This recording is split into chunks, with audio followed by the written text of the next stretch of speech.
My husband told me he had a business trip. Chicago. 3 days. Important client meeting. I believed him. We'd been married for 7 years. I trusted him completely. He packed his suitcase Thursday morning, kissed me goodbye, said he'd call from the hotel. That was the last normal moment we ever had. Because what I found in that hotel room destroyed everything I thought I knew about my marriage, my husband, and the life we'd built together. I wasn't supposed to be in Chicago. I wasn't supposed to discover the truth. But sometimes one small detail changes everything.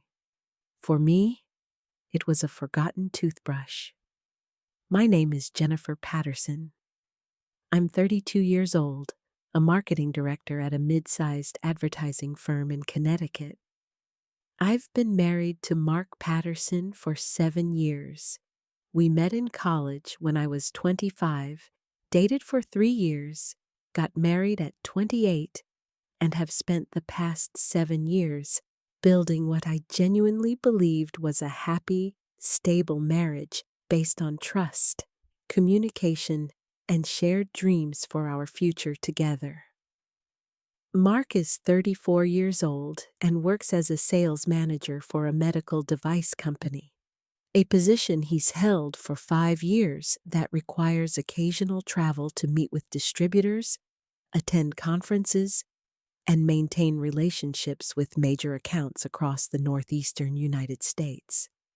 The travel had always been manageable, maybe once per month, usually just 2 or 3 days, always to predictable cities like Boston, New York, Philadelphia, or Chicago. He'd been traveling for work our entire marriage, and I'd never questioned it, never worried about it.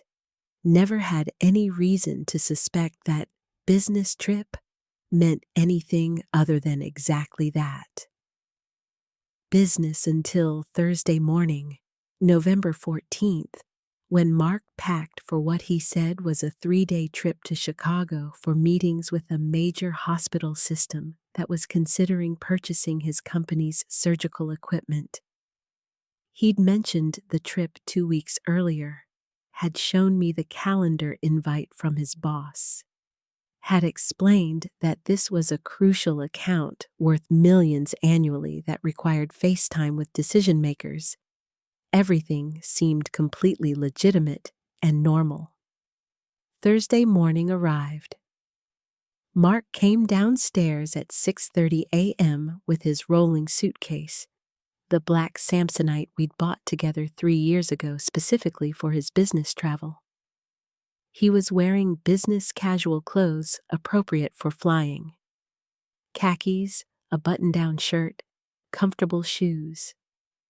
His laptop bag was slung over his shoulder. He looked exactly like someone heading to the airport for a business trip to Chicago. We had our normal goodbye routine in the kitchen. I made him coffee in a travel mug. He checked his phone for his mobile boarding pass.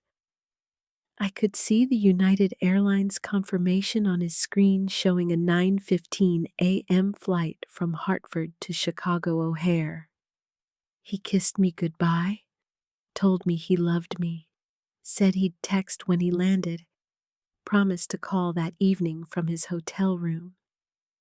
Then he loaded his suitcase into his car, backed out of our driveway, and drove away toward what I believed was Bradley International Airport, about 40 minutes from our house.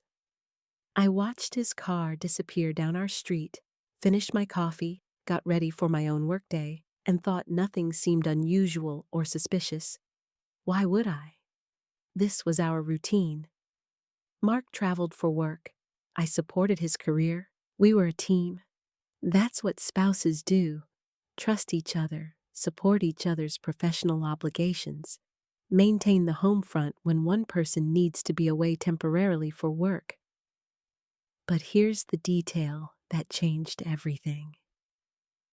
Thursday afternoon, around 2 p.m., I was in our bedroom putting away laundry when I noticed Mark's toothbrush sitting in the holder on his bathroom counter. His electric toothbrush. The expensive Sonicare he used every morning and night religiously. Still sitting in our bathroom.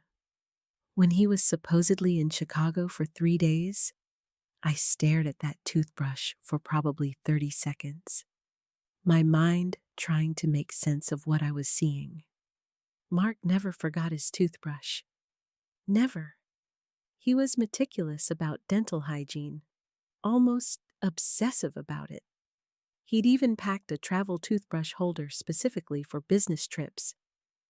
There was no way he'd leave for 3 days without his toothbrush. It would bother him immediately. He'd realize it was missing the first night when he went to brush his teeth before bed. Which meant one of two things. Either he'd packed a spare toothbrush I didn't know about, or he wasn't actually going to be gone long enough to need one. That thought lodged in my mind and wouldn't leave. I tried to dismiss it. Maybe he did have a spare.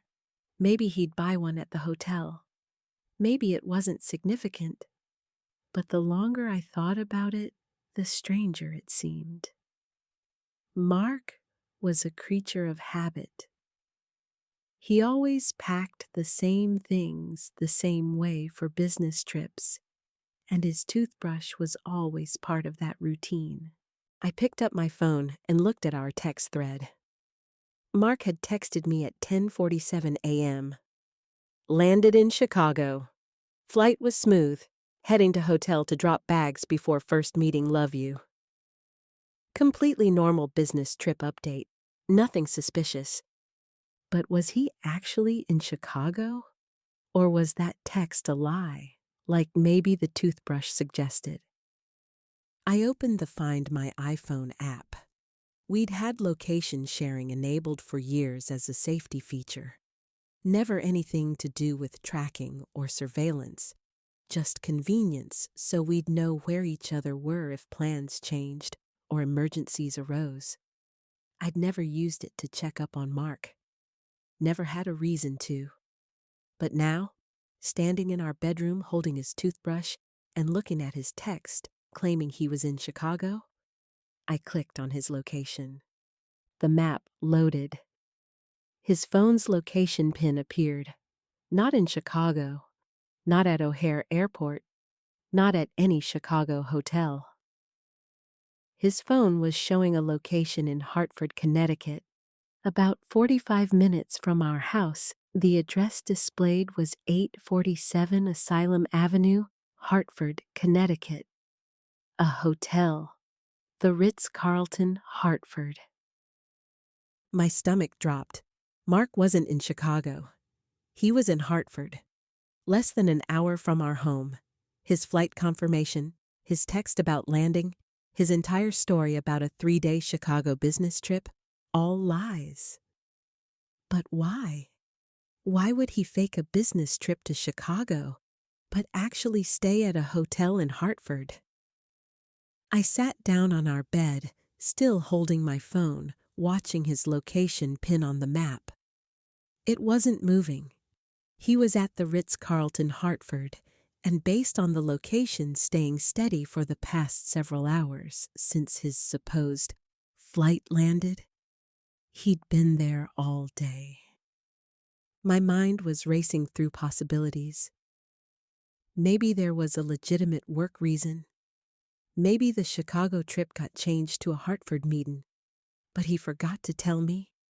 Maybe he had a surprise planned for our anniversary coming up in December and was coordinating something at that hotel. Maybe there was an innocent explanation I wasn't seeing. But even as I tried to convince myself of innocent scenarios, my gut was screaming that something was very wrong. Husbands don't fake elaborate business trips to other states while actually staying at hotels in their home state for innocent reasons. And they especially don't send texts claiming they've landed in Chicago when they're actually 45 minutes away in Hartford. I needed to know what was happening. I needed to see with my own eyes what my husband was doing at the Ritz-Carlton Hartford when he was supposedly in Chicago for work. I knew that showing up unannounced was a violation of trust if there was an innocent explanation. But lying about your location for an entire business trip seemed like a much bigger violation of trust if there wasn't. I made a decision. I was going to that hotel. I was going to find out what Mark was really doing. Before we begin, comment where you're watching from and subscribe for more hotel discovery stories. I changed out of my work-from-home clothes into jeans and a sweater, grabbed my purse and car keys, and drove toward Hartford. The 45-minute drive felt both endless and far too short. My mind kept oscillating between hoping for an innocent explanation and dreading what I might actually find. What was the best-case scenario here? That Mark had lied about Chicago for some elaborate surprise or work thing he couldn't explain yet? Even best case felt like a betrayal of trust.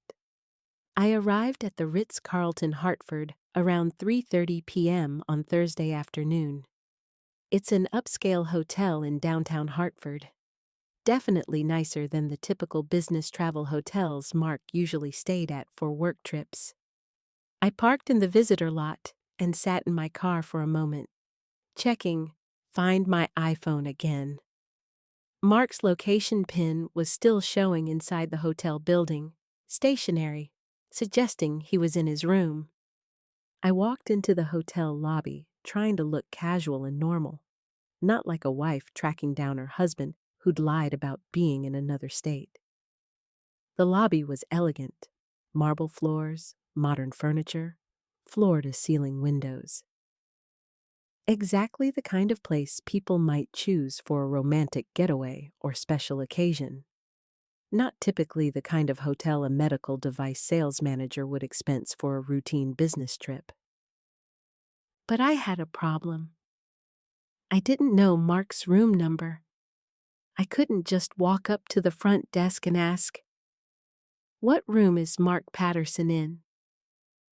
They'd never give out that information for privacy and security reasons. I needed a different approach. I pulled out my phone and called Mark's number. It rang 4 times, then went to voicemail. I didn't leave a message. 2 minutes later, I tried again. This time, he answered on the 3rd ring. "Hey, honey." Mark's voice sounded completely normal, casual, slightly distracted. "What's up? Is everything okay?" "Everything's fine," I said, keeping my voice steady despite my heart pounding. "I was just calling to see how your first meeting went. You said you had one this afternoon, right?"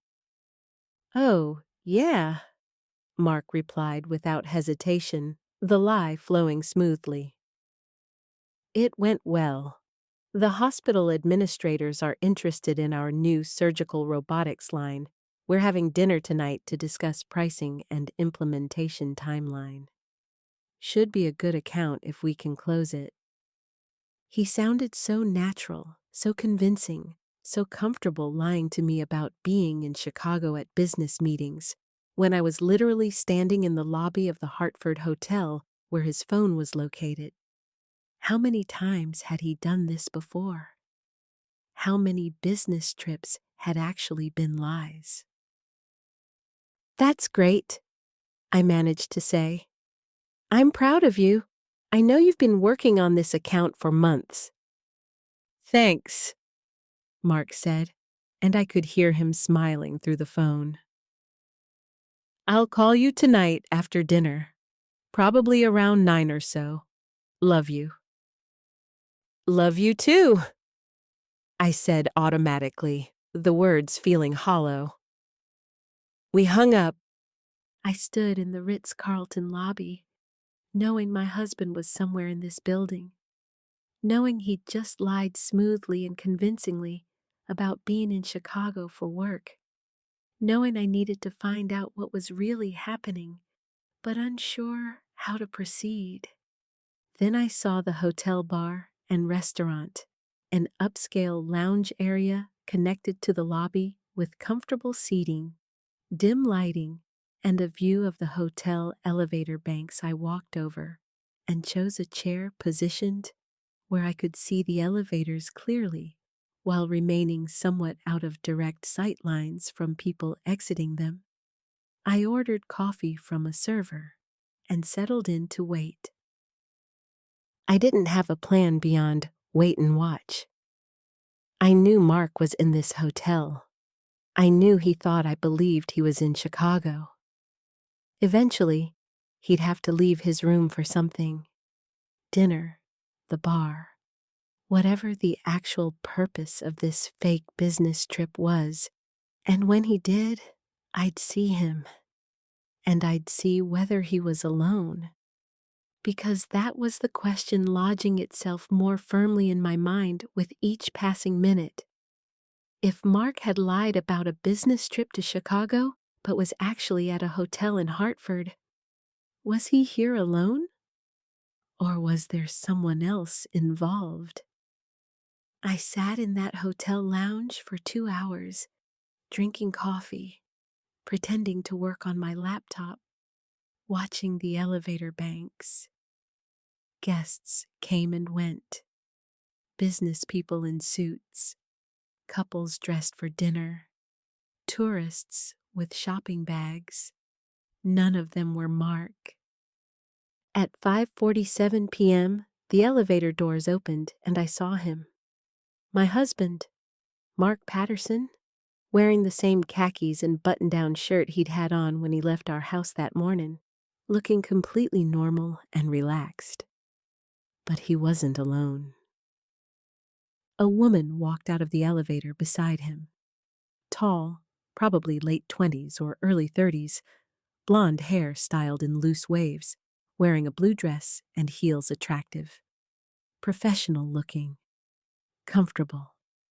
She was laughing at something Mark had just said. As they crossed the lobby toward the restaurant entrance, I watched Mark's hand rest on the small of her back, a gesture of familiarity, of intimacy, of relationship. They were seated at a table in the restaurant section. From my position in the lounge, I had a clear view of their table through the open archway connecting the two spaces. They sat across from each other, leaning forward slightly in conversation, smiling, clearly engaged and happy. The server brought them drinks, wine for her, bourbon for him. They touched glasses in a toast. Her hand reached across the table and rested on top of his. He didn't pull away. I sat frozen, watching my husband have what appeared to be a romantic dinner with another woman at a hotel where he'd lied about not being, while I was supposed to believe he was in Chicago for a business meeting. The evidence was right in front of me, but my mind was still trying to find innocent explanations. Maybe she was a colleague. Maybe this was a working dinner that happened to be at a nice hotel. Maybe the hand-touching was... What? What innocent explanation existed for your husband holding hands with another woman at a romantic hotel dinner while lying to his wife about being in a different state? There wasn't one. I knew what I was seeing. I just didn't want to accept it yet. I took out my phone and snapped several photos from my position in the lounge. The angle wasn't perfect, but they clearly showed Mark and the blonde woman at dinner together. The intimate body language, the hand-holding, the obvious romantic context. Evidence, documentation, proof of what he'd been doing while supposedly in Chicago on a business trip. I watched them finish dinner over the next hour. They ordered dessert to share. 1 plate, 2 forks, feeding each other bites. They lingered over coffee. They were clearly in no rush. Finally, around 7:15 p.m., Mark signed the check. They stood up from the table, and they walked together back toward the elevators, Mark's hand again on the small of her back, her head leaning slightly toward his shoulder. I followed at a distance, staying behind pillars and furniture, watching as they entered an elevator. The doors closed. I watched the floor indicator above the elevator. It stopped on the 8th floor. Mark was on the 8th floor of the Ritz-Carlton Hartford with another woman. Not in Chicago for a business meeting. Not at a client dinner discussing surgical robotics here. With her, in a hotel room, while I sat alone in our house believing his lies. I should have left then. I'd seen enough. I knew the truth, but I needed absolute certainty. I needed to see them together in a context that left zero room for alternative interpretation. So I did something I never thought I'd do. I went to the front desk. "Excuse me," I said to the young woman working reception, my voice surprisingly steady despite the adrenaline coursing through me.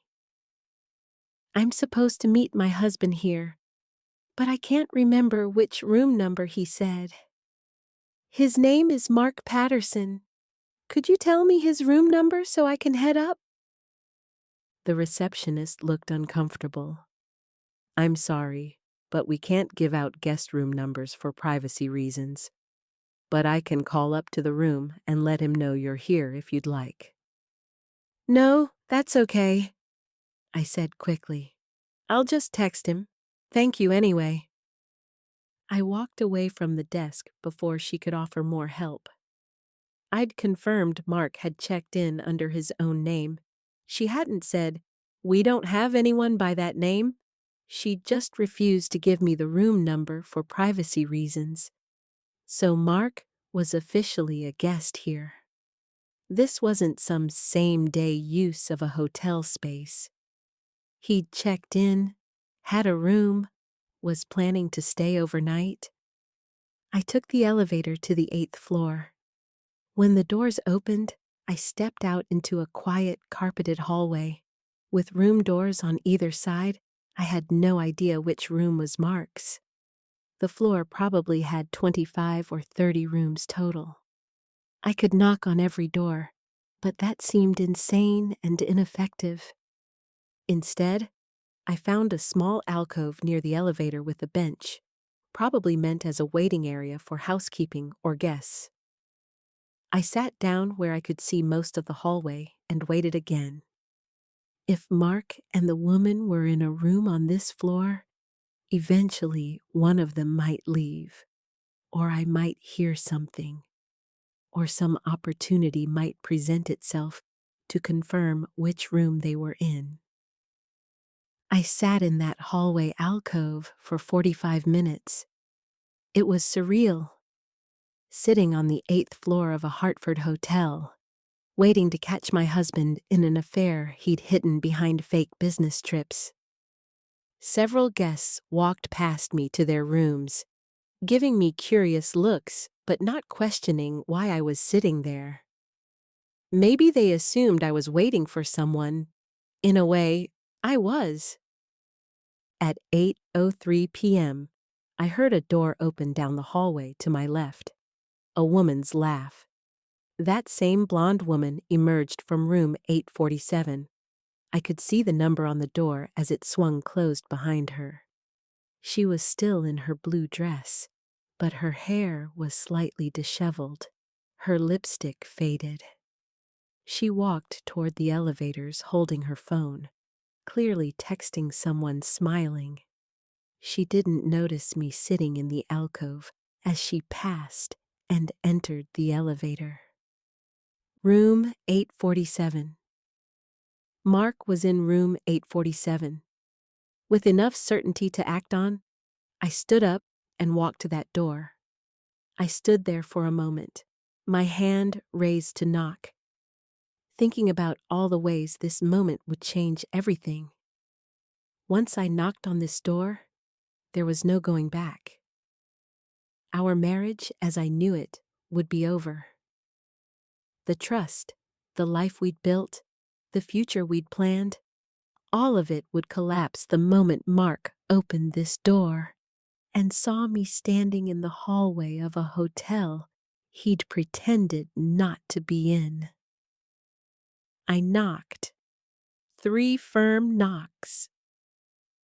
Silence for a few seconds, then movement inside, footsteps approaching the door. The security peephole darkening as someone looked through it, a long pause. Then the door opened slowly. Mark stood there in hotel-provided slippers and casual clothes, jeans and a t-shirt he'd clearly changed into after dinner. His face went through a visible progression of emotions in about 2 seconds. Confusion, recognition, shock, horror. His mouth opened, but no words came out initially. "Hi, honey," I said with artificial calm. "Funny seeing you here. I thought you were in Chicago." Mark's face drained of color. "Jennifer, what? How did you? I can explain." "Can you?" I interrupted, my voice sharper now. "Can you explain why you're in room 847 of the Ritz-Carlton Hartford when you told me you were in Chicago for a business trip? Can you explain who that blonde woman was that you had dinner with downstairs? Can you explain why you're lying to me about your location, your plans, and apparently your entire business trip?" "It's not what you think," Mark started, the most cliched response possible. "Then what is it?" I demanded. "Explain it to me. Make me understand why my husband told me he was flying to Chicago for client meetings, but is actually in a hotel room 45 minutes from our house with another woman I'm listening." Mark glanced back into the hotel room nervously, then stepped into the hallway and pulled the door mostly closed behind him. "Can we please not do this here? In the hallway? Let's go somewhere private and talk." "Private?" I said, my voice rising slightly despite my efforts to stay calm. "You want privacy to explain why you lied about a business trip so you could spend time with another woman at a hotel? We're having this conversation right here, right now. Who is she?" Mark ran his hand through his hair, a nervous gesture I knew well. "Her name is Rebecca. We work together. She's in sales for the same company we've been seeing each other for about 8 months. 8 months. That number hit me like a physical blow. 8 months of affair, 8 months of lies. 8 months of fake business trips and convenient work dinners and late meetings that had all been cover for my husband's relationship with a coworker named Rebecca. 8 months, I repeated, my voice hollow. "You've been cheating on me for 8 months. How many of your business trips were actually trips with her?" Mark's silence was answer enough. "How many?" I pressed. "How many times have you told me you were going to Chicago or Boston or New York for work when you were actually meeting her? How many nights have I slept alone in our house while you were with her? How many times have you called me from your hotel room that was actually a room you were sharing with her?" "Most of them," Mark admitted quietly, unable to meet my eyes. "The trips in the last 8 months, most of them weren't real business trips. Or they started as real trips, but I'd extend them a day or two to spend time with Rebecca. We'd meet at hotels between our cities. Sometimes we'd plan weekends together, and I'd tell you it was a conference. I felt like the ground was tilting beneath me. Our entire life for nearly a year had been built on systematic lies. Every business trip, every work obligation, every scheduling conflict, all of it potentially cover for his affair with Rebecca. Did you ever actually go to Chicago? I asked. Was there ever a real client meeting, or was everything a lie? Some trips were real, Mark said defensively. I do still have actual work responsibilities, but when I could arrange it, I'd tell you I was going somewhere for work and actually meet Rebecca. It was easier than trying to find other excuses to be away. Easier, I repeated flatly. It was easier to systematically lie to your wife for 8 months than to just be honest. Did you ever plan to tell me? Or were you planning to maintain this double life indefinitely? Mark finally looked at me directly. I don't know. I wasn't thinking that far ahead. Rebecca and it started casually.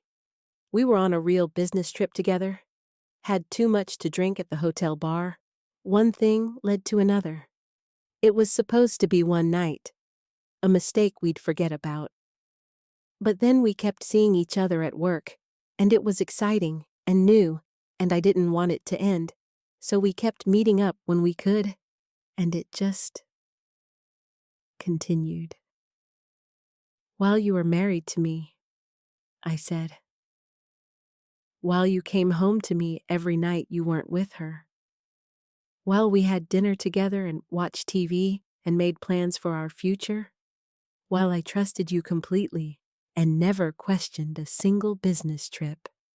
You were living 2 separate lives. I'm sorry, Mark said, the words sounding inadequate and hollow. I know that doesn't fix anything, but I am sorry.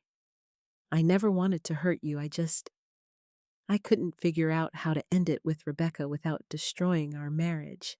And I couldn't figure out how to end our marriage without losing everything I'd built with you. So I tried to keep both going. Well, you've destroyed our marriage anyway, I said, my voice breaking slightly despite my efforts to stay composed. By lying, by cheating, by treating me like someone too stupid to notice that my husband was faking business trips to carry on an affair. How did you think this would end, Mark? Did you think you'd just keep lying forever? I don't know, Mark said miserably. I wasn't thinking clearly. I just kept telling myself I'd figure it out eventually, that I'd make a decision about what I really wanted. But every day I didn't make a decision felt easier than actually confronting everything. Well, now you don't have to make a decision, I said firmly. I'm making it for you. We're done. Our marriage is over. I'm not going to be married to someone who can lie to me for 8 months, who can fake business trips to spend time with his mistress, who can come home and kiss me goodnight after spending the weekend with another woman. That's not a marriage. That's a nightmare. Jennifer, please, Mark started, reaching toward me. Can we please think about this? Talk about it more? Maybe try counseling? 8 months is a long time to throw away 7 years of marriage. You already threw away our marriage, I interrupted, stepping back from his reach. 8 months ago, when you first slept with Rebecca. Every business trip after that, every lie about where you were and who you were with. You ended our marriage. I'm just finally finding out about it.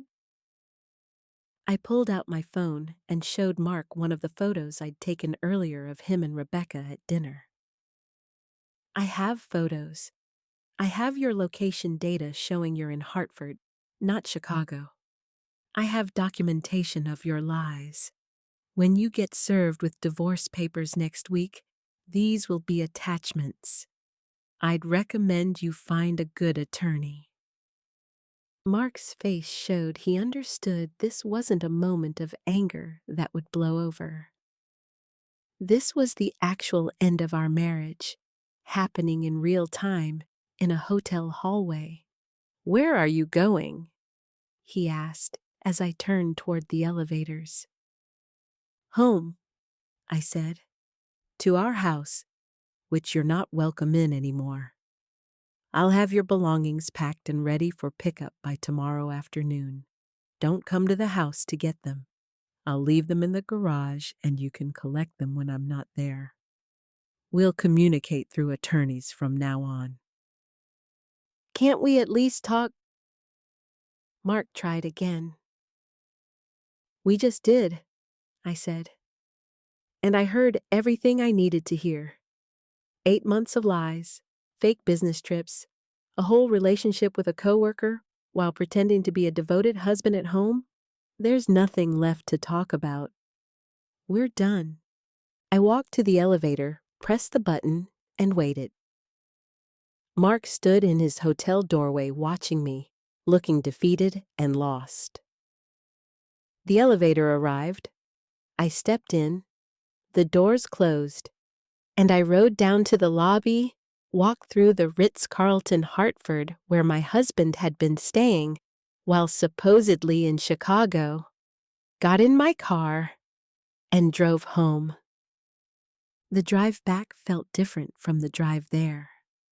Earlier, I'd been anxious and uncertain, hoping for an innocent explanation, even while fearing the worst. Now I knew the truth. 8 months of systematic cheating hidden behind fake business trips. Photos of my husband having romantic dinners with another woman. His own admission that most of his recent work trips had been lies covering time with Rebecca. The marriage I'd believed in had been fiction for nearly a year. I arrived home around 10 p.m. Thursday night. The house felt different, emptier somehow, even though nothing physical had changed. Mark's things were still here, his coffee mug still in the sink from this morning, his toothbrush still on the bathroom counter where it had started this entire discovery. But the house no longer felt like home. It felt like a stage set for a life that had been revealed as fake. I didn't cry that night. Maybe I was too shocked, too numb, too focused on practical next steps to process the emotional devastation yet. Instead, I spent the evening documenting everything, writing down exact times and dates, organizing the photos I'd taken, creating a detailed timeline of the evening's discoveries, backing up Mark's location data from Find My iPhone, screenshotting his texts claiming to be in Chicago evidence. Documentation. Proof for what would come next. Around midnight, my phone rang. Mark. I didn't answer. He called again 5 minutes later. Again, I let it go to voicemail. He finally texted, "Please answer, we need to talk. I can explain everything better than I did tonight. Please don't make decisions when you're angry. I love you. Please call me." I didn't respond. There was nothing to say that hadn't already been said in that hotel hallway. He'd admitted everything. 8 months of affair, fake business trips, systematic lies. No amount of explaining better would change those facts. Friday morning, I called in sick to work. There was no way I could focus on marketing campaigns and client meetings when my personal life had just collapsed. Instead, I called divorce attorneys. The first one I reached was Patricia Reynolds, highly recommended for contentious divorces and infidelity cases. When I explained what I'd discovered, husband faking business trips for 8 months to conduct affair with coworker, photographic evidence, location data, his own admission, she was impressed by my documentation. Mrs. Patterson, you've done exactly what I'd advise a client to do in this situation, she said. You have comprehensive evidence. Photos of your husband with another woman at a romantic dinner location data, proving he lied about his whereabouts. His own admission of 8 months of affair. This will make divorce proceedings much cleaner. He won't be able to contest fault or try to paint a different narrative when you have this level of documentation. She outlined what would come next. Filing divorce petition citing adultery. Serving Mark with papers at his workplace for maximum impact and clarity-seeking favorable asset division, given his admitted fault in marriage dissolution. Pursuing appropriate spousal support given the circumstances. It would be aggressive, but justified, given his systematic deception. I retained Patricia that morning. By Friday afternoon, she'd prepared and filed divorce papers.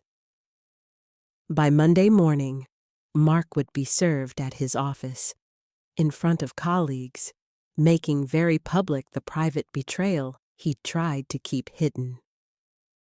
Friday evening, Mark came to our house. I'd expected him to show up eventually, though I'd hoped he'd respect my request to stay away. I heard his car in the driveway around 6 p.m., heard his key in the lock, heard him call out, "Jennifer," as he entered. I met him in the living room, maintaining distance. "I asked you not to come here." "This is my house too," Mark said, though his tone was uncertain rather than confrontational. "We need to talk, really talk, not in a hotel hallway here, about our marriage." "There is no marriage to talk about," I said firmly. "You ended it 8 months ago when you started sleeping with Rebecca. I'm just catching up to reality." 8 months doesn't erase 7 years, Mark argued. "We can work through this. Couples survive affairs. We can go to counseling, rebuild trust." "Work through this?" I interrupted. "Mark, you faked business trips for 8 months. You lied to me systematically. You had an entire second relationship while pretending to be a devoted husband. That's not an affair we can work through. That's a fundamental betrayal of everything marriage is supposed to be." "I made mistakes," Mark admitted. "Terrible mistakes. But I love you. I want to save our marriage. Rebecca she was exciting and new, but she's not you. Our life together is what matters. Can't we at least try counseling before you throw away 7 years? I looked at my husband, this person I'd lived with for 7 years, shared a home with, planned a future with, and felt like I was seeing a stranger. How had I not noticed? How had I believed his lies so completely? How had I been so blind to what was happening right in front of me? "You don't get to ask me to save our marriage," I said quietly. "You already destroyed it. Every fake business trip, every lie about where you were, every night you spent with Rebecca while I slept alone thinking you were working hard for our future. You killed our marriage. I'm just finally accepting that it's dead." "Jennifer, I've filed for divorce," I said, cutting him off. "You'll be served papers Monday at your office. I have photos of you with Rebecca. I have your location data proving your lies. I have your own admission from last night. You won't be able to contest this or drag it out. It's over. Mark's face showed he finally understood I wasn't going to change my mind, wasn't going to be convinced to try counseling, wasn't going to forgive and forget what happens now. Now you leave, I said. I've packed your clothes and essentials. They're in the garage. Take them and find somewhere else to stay. You can come back for the rest of your things once we've arranged it through attorneys, but you don't live here anymore. This is my house, Mark said again, though with even less conviction. Then buy me out through the divorce settlement, I replied. But until that's finalized, I'm staying here and you're not. Leave voluntarily now, or I'll call the police and tell them you're trespassing and making me feel unsafe. Mark looked like he wanted to argue more, but finally accepted defeat. He loaded his belongings from the garage into his car. Before leaving, he tried one more time. I really am sorry for all of it. I know that doesn't change anything, but I need you to know I regret how I handled everything. You regret getting caught? I corrected. If I hadn't found your toothbrush and checked your location, you'd still be in Hartford with Rebecca right now, and I'd still be home believing you were in Chicago for work. You're not sorry about the affair. You're sorry your comfortable double life ended. I watched his car pull out of our driveway for the last time as my husband. He drove away, leaving me alone in the house we'd shared for 5 years of our 7-year marriage. The house that now felt like a museum of a relationship that had been mostly fiction for the past 8 months. Monday morning, Mark was served with divorce papers at his office. My attorney called afterward to confirm. He was blindsided. Apparently, he genuinely believed you might reconsider. Over the weekend, the serving officer said he looked shell-shocked. He signed acknowledgement of service without argument. The divorce proceedings moved quickly. Mark's attorney reviewed my evidence, the photos, location data, timeline, his own admission, and advised him not to contest fighting would only mean more public exposure of his affair, more detailed documentation becoming part of court records, more opportunities for his employer to learn about his systematic use of fake business trips to facilitate his relationship with a coworker named Rebecca. We negotiated settlement terms over the following weeks. I'd keep the house with Mark's name removed from the deed. Asset division favored me 60-40 given his fault in marriage dissolution. He'd pay modest spousal support for 3 years to offset the financial disruption of divorce. We had no children, so custody wasn't a factor. Everything was relatively straightforward once Mark accepted he had no leverage to negotiate better terms.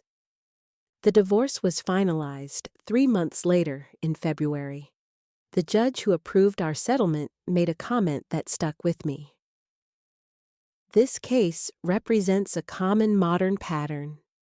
Technology that enables deception also creates evidence of that deception. Location tracking meant to provide safety and convenience inadvertently documented systematic lies. The same tools that allowed Mr. Patterson to coordinate his affair also provided proof of it. She was right. Without Find My iPhone location sharing, I might never have discovered Mark was in Hartford instead of Chicago. Without hotel security cameras, I might not have gotten the photos of him with Rebecca. Without his smartphone constantly tracking his movements, there would have been no digital footprint of his 8-month affair. The technology that made it easier for him to coordinate secret meetings also made it easier for me to uncover the truth. But there were consequences beyond our divorce. I wasn't the only person affected by Mark's decisions. 3 weeks after I confronted Mark at the Ritz-Carlton, I received an unexpected phone call from a woman who introduced herself as Rebecca's husband, her husband. Mark had been having an 8-month affair with a married woman. Neither of us had known the other existed. "My name is David Chen," the man said, his voice strained. "My wife, Rebecca, works with your husband Mark in sales. I found text messages on her phone last night, months of messages. Hotels they stayed at. Lies she told me about work trips. Everything. I called Mark's company to file a complaint, and they gave me your contact information as his emergency contact. I wanted to reach out because I thought you should know the full situation, if you didn't already." "I know," I said quietly. "I caught them at a hotel 3 weeks ago. Mark and I are divorcing. I'm sorry you're finding out this way." David's voice broke slightly. "We have 2 kids, 5 and 7 years old. All those times Rebecca said she had to travel for regional sales meetings. She was with your husband. How did you find out?" I told him the story. The forgotten toothbrush, check and find my iPhone, driving to the Hartford hotel, the confrontation in the hallway. David listened in silence. "I never suspected," he said. "Not once in 8 months. Rebecca seemed stressed from work sometimes, tired from travel, but I trusted her completely, just like you trusted Mark." "I know," I said. "I understand exactly how you feel." David and I became unlikely allies in the aftermath. We compared timelines of our spouses' supposed business trips and found perfect correlation. Every time Mark told me he was traveling for work, Rebecca had told David the same thing.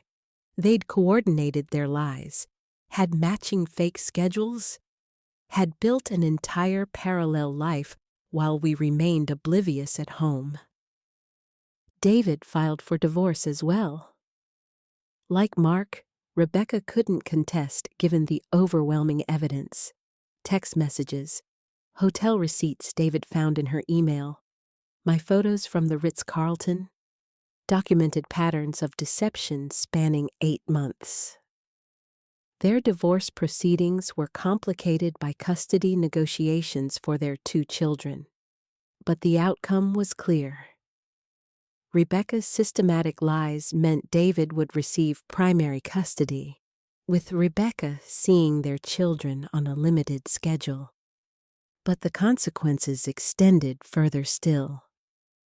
Mark and Rebecca's employer, the medical device sales company where they both worked, learned about their affair through David's complaint. The company launched an internal investigation into whether company resources had been used to facilitate the relationship and whether any business trips expensed to the company had actually been personal trips disguised as work obligations. The investigation revealed that several of Mark and Rebecca's supposed business trips over the 8-month period had been fabricated entirely. They'd submitted expense reports for client meetings that never occurred. Hotels in cities they'd claimed to visit for work, but had actually been personal travel. Meals and entertainment they'd claimed were business-related, but were clearly dates. The total amount of fraudulent expense claims came to approximately $18,000. Mark and Rebecca were both terminated for cause: fraud, misuse of company resources, and conduct unbecoming of company representatives. They lost their jobs, their reputations in the industry, and their ability to claim unemployment benefits given the termination reasons, Mark's comfortable $95,000 annual salary vanished, replaced by desperate job searching in a market where his former employer was providing unfavorable references about his termination circumstances. 6 months after I'd discovered Mark's affair at the Ritz-Carlton Hartford, someone asked me, "Do you regret checking his location that day? Would ignorance have been easier?"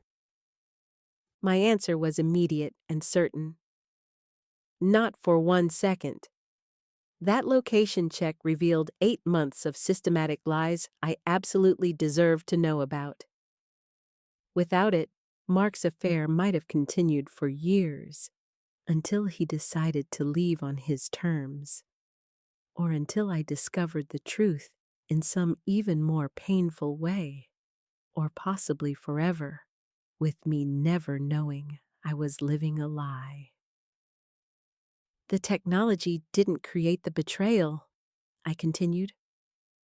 Mark's choices did that. The technology just documented what he was already doing. Find My iPhone didn't make him cheat.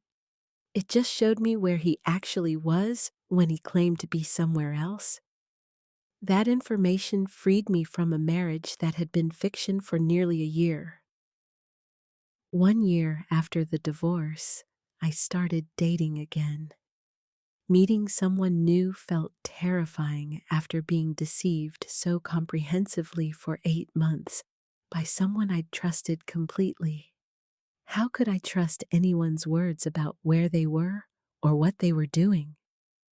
But eventually, I met someone, James, an architect, who understood what I'd been through, was patient with my trust issues, and had no problem with complete transparency about his location, schedule, and activities.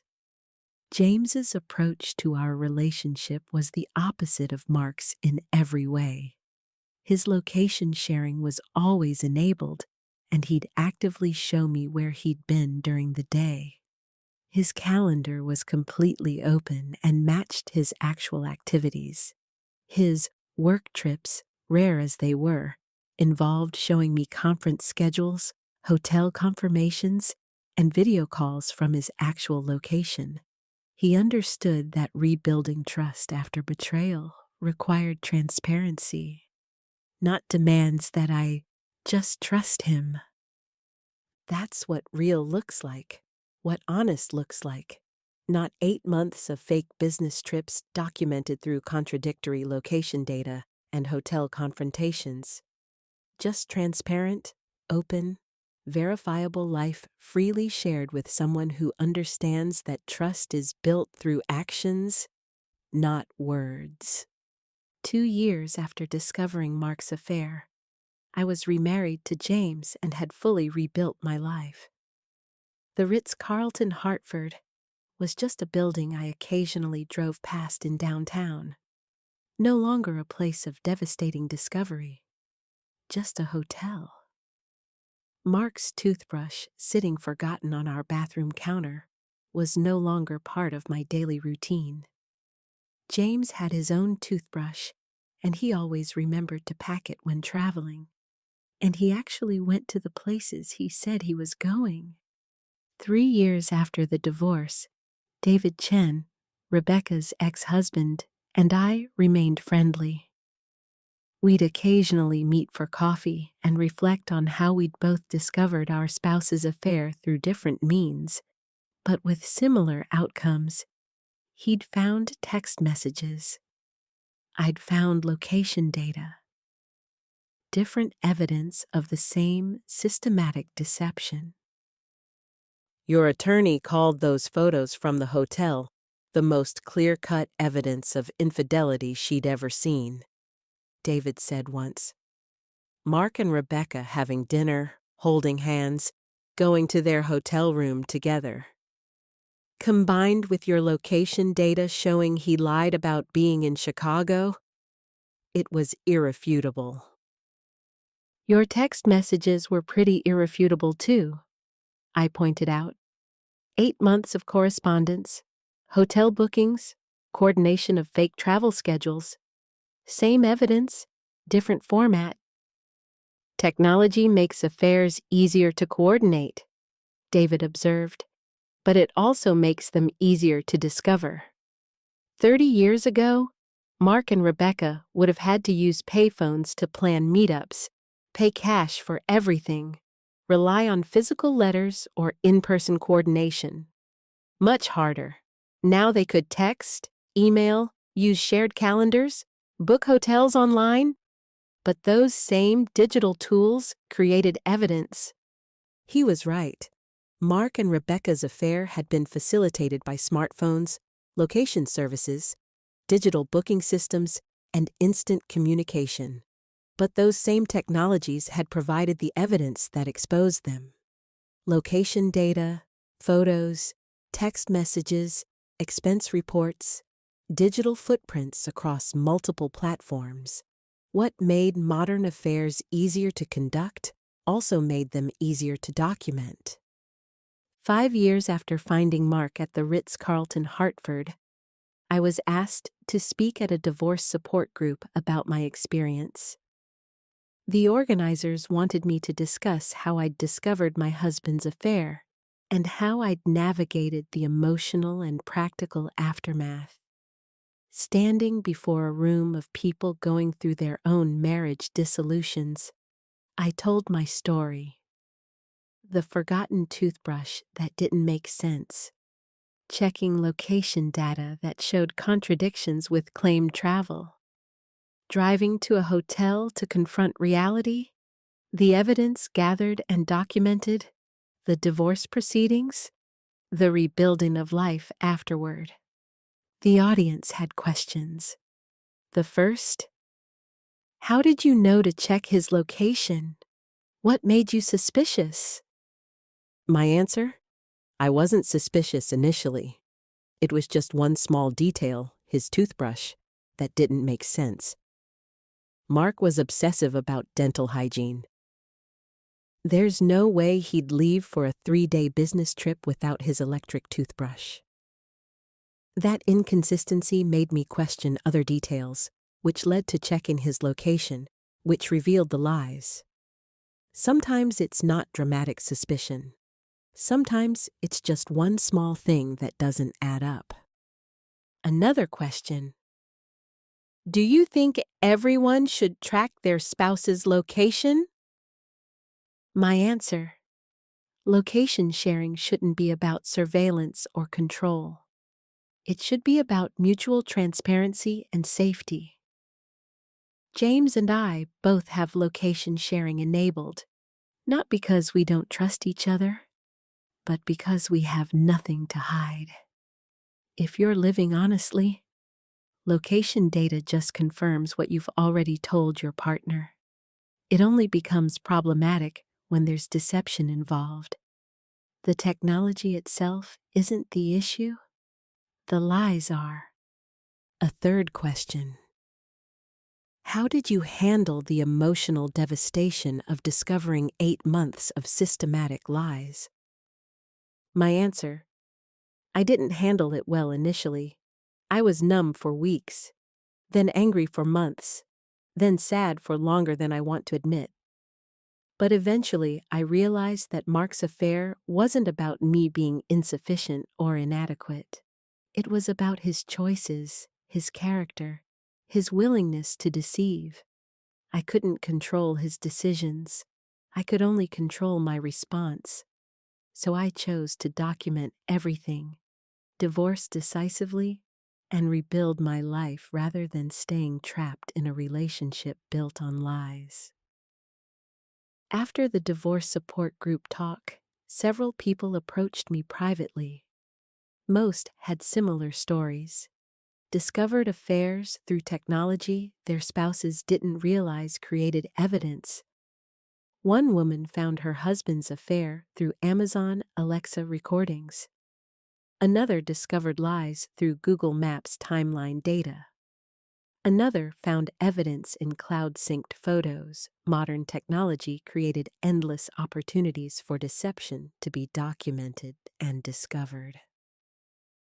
10 years after discovering Mark's affair at the Ritz-Carlton, Hartford, a full decade later, someone mentioned my story in an article about technology and marriage dissolution. The article discussed how smartphones, location services, and digital communication had fundamentally changed infidelity, making it easier to coordinate, but also easier to discover through digital footprints that betrayed spouses often didn't realize existed. My case was cited as an example. Wife discovered husband's 8-month affair after noticing forgotten toothbrush, checking location data that contradicted claimed business trip to Chicago, driving to hotel where location showed he actually was, photographing him at dinner with mistress, and documenting comprehensive evidence that led to swift divorce proceedings. The article interviewed me about the experience. They asked whether I thought technology was positive or negative for marriages. My answer was nuanced. Technology is neutral, it's a tool. Mark used it to coordinate an affair, texting Rebecca, booking hotels online, managing fake travel schedules. But that same technology created evidence I could access: location data, digital photos, documented patterns. The problem wasn't the technology. The problem was Mark's choice to deceive me for 8 months while using our marriage as comfortable home base. The real lesson, I added, isn't about whether couples should use location tracking or monitor each other's phones.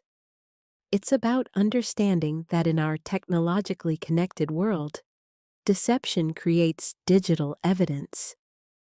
If you're going to lie to your spouse for 8 months about business trips that are actually hotel meetups with your mistress, you need to be extraordinarily careful about every digital system that might document your actual location, activities, and communications. And even then, one small mistake, like forgetting your toothbrush, can start an investigation that reveals everything.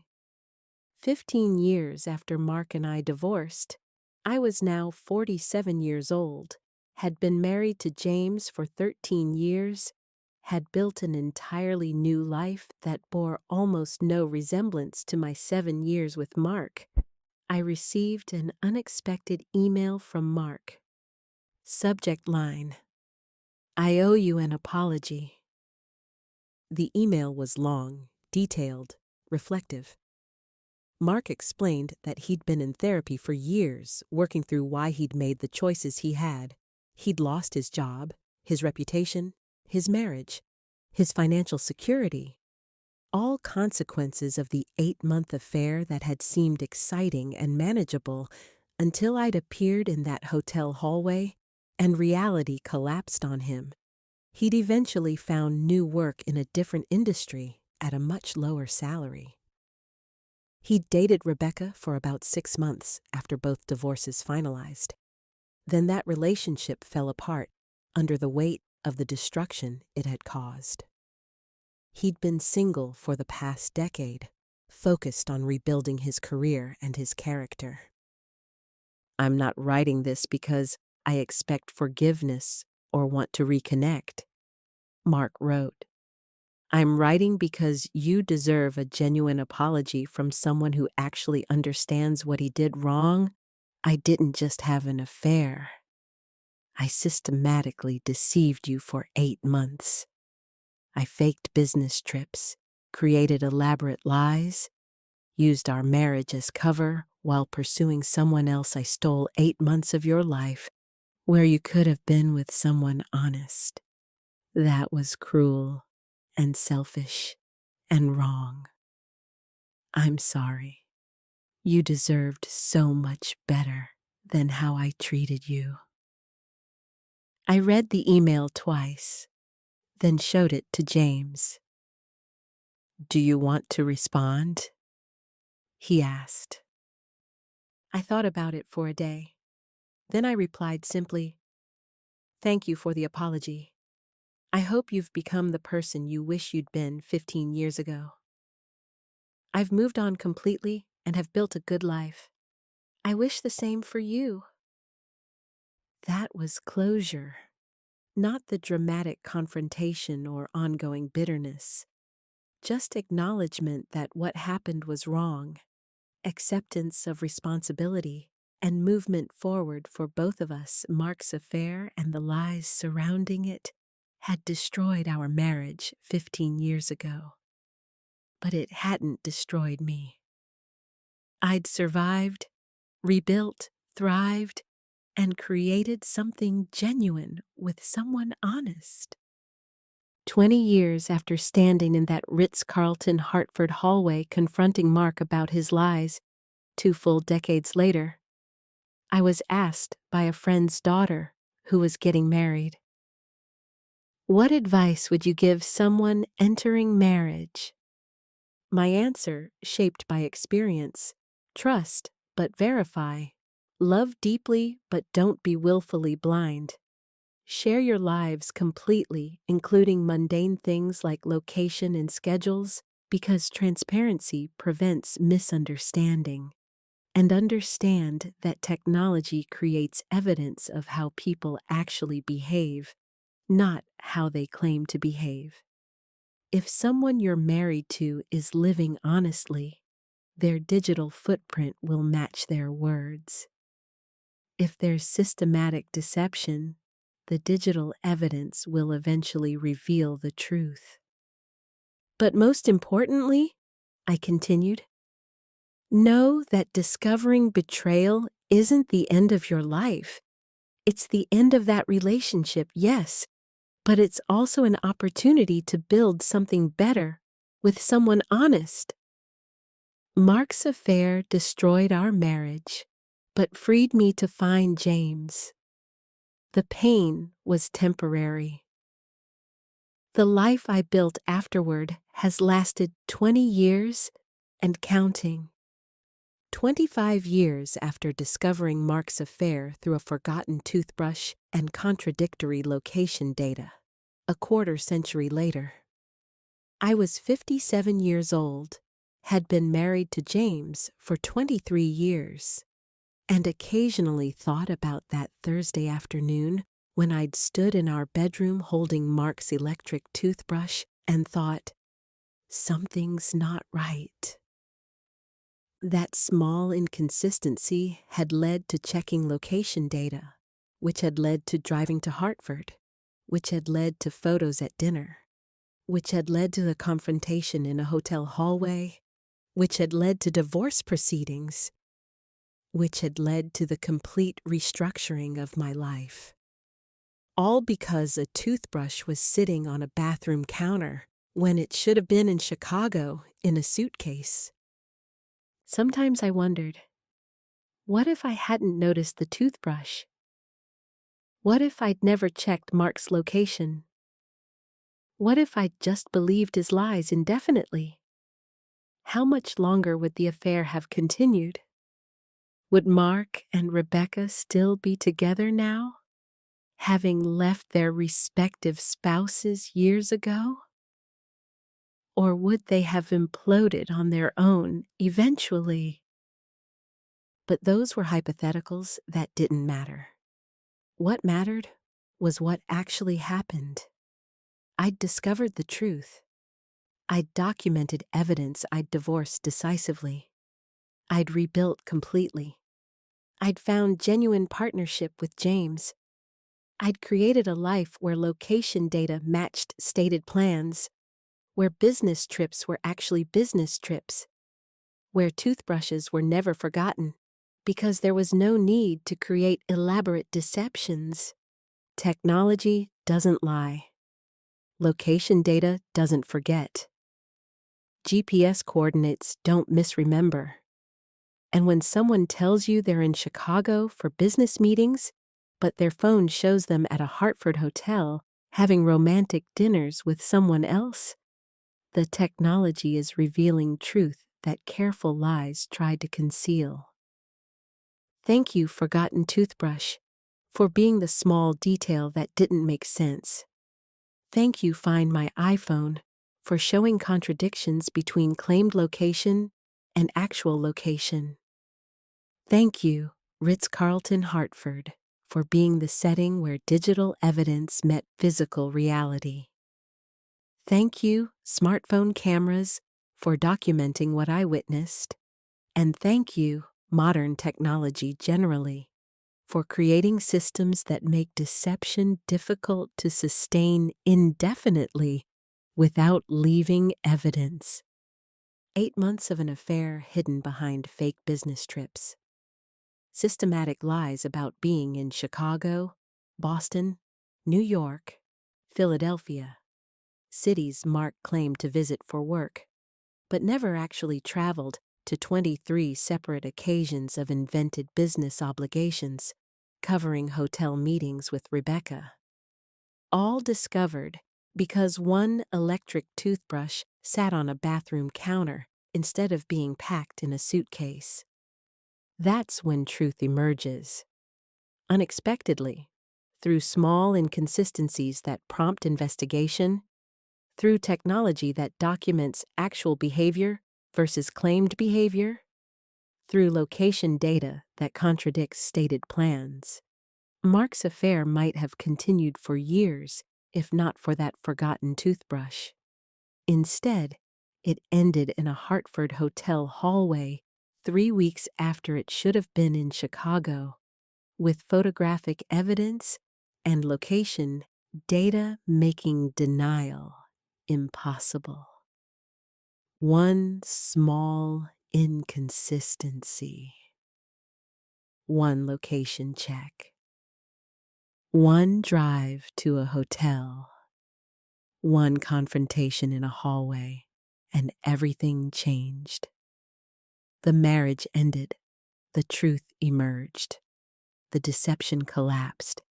And life moved forward towards something genuine with someone honest. The end.